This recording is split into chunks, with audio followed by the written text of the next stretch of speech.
So for those of you that don't know how to remove the rear seat in your Geo Tracker, this is how you do it.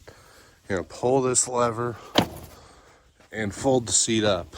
Now the problem with mine is my seat doesn't fold in half because it's just rusted and not in good shape. So I'm gonna try to bungee cord it up out of the way and get in there and get those. I think there's like 4 12mm bolts. Couldn't find a bungee cord, but my hood prop works pretty dang good.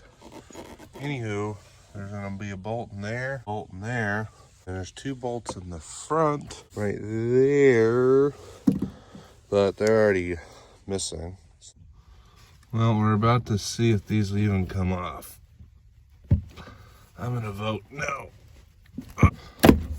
Ah, that hurt. And it broke off. Some miracle happened and that bolt did not snap off.